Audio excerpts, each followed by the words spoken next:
खोए हुए बुद्ध की खोज। डॉक्टर राजेंद्र प्रसाद सिंह।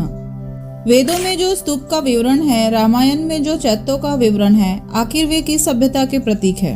जबकि माना जाता है कि बौद्ध सभ्यता से वैदिक सभ्यता प्राचीन है। Doctor M.N.. वसु ने अपनी प्रसिद्ध पुस्तक मॉडर्न बुद्धिज्म में बताया है कि शंख और कुछ नहीं बल्कि संघ का प्रतीक रूपांतरण है। संघ का रूपांतरण शंख है, ये तो वसु ही बताएंगे, मगर धम्मचक्र का रूपांतरण सुदर्शन चक्र है, ये भाषार्थ साबित करता है। धम्म का मतलब क्या? अच्छा दर्शन, अच्छी फिलॉसफी। और सुदर्शन का मतलब क्या? अच्छा दर्शन, अच्छी फिलॉसफी। इसलिए भाषार्थ की दृष्टि से धम्मचक्र का रूपांतरण सुदर्शन चक्र है। वीडियो को लाइक, शेयर, कमेंट करें और सब्सक्राइब करना ना भूलें।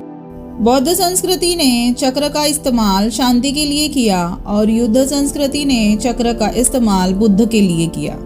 ये पत्थर पर बने चित्र मामल्लापुरम का है, 1000 साल पहले का है। दूध दूहने वाले भी बौद्ध थे, देखते नहीं दूध दूहने वाले के सिर के घुंघरालू बाल, ये लंबे कान, मानो बुद्ध ही दूध दूह रहे हो। धर्मवीर भारती ने अपना रिसर्च सिद्ध साहित्य पर किया था। यह रिसर्च 1955 में किताब महल प्रयाग से छपा।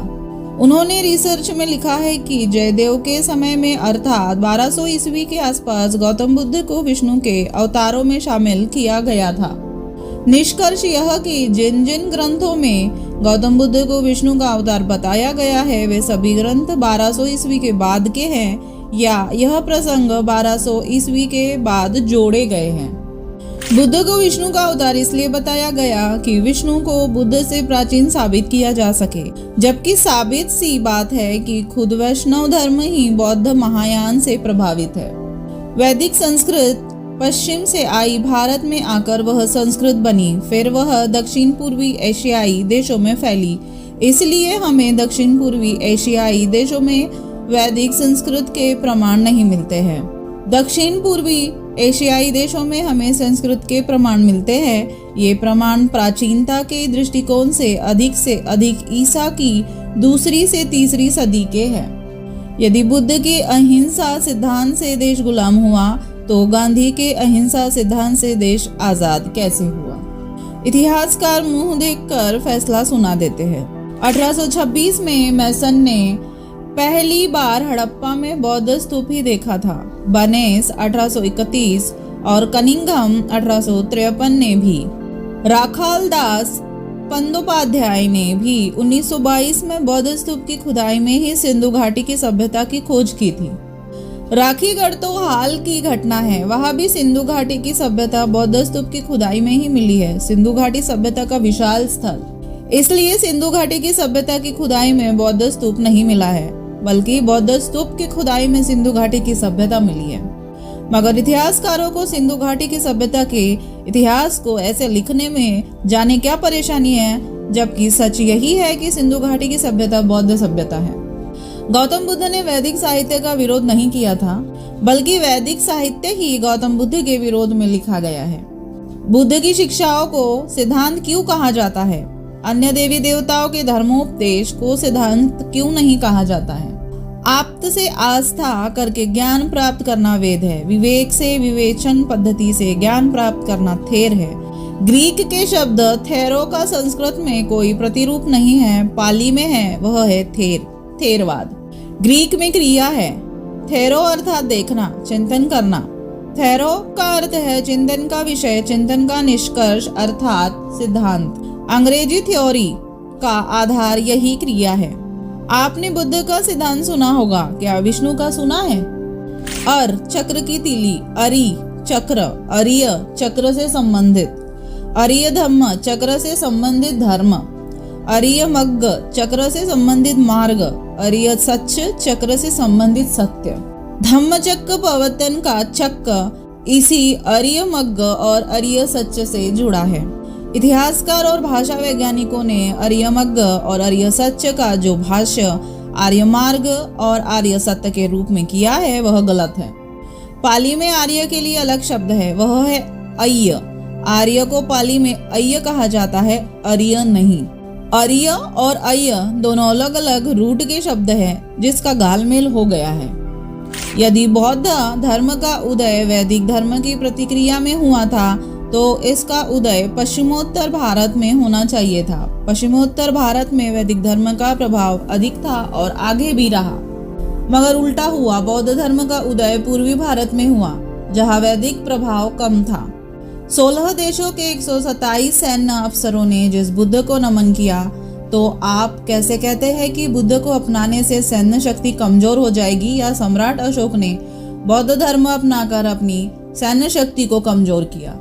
मोहेंजोदड़ो अर्थात मुर्दों का टीला और कंकाली टीला अर्थात कंकालों का टीला। मोहेंजोदड़ो में सिंधु जन दफन हुए तो मथुरा के कनिष्ककालीन कंकाली टीले में किनके कंकाल रहे होंगे?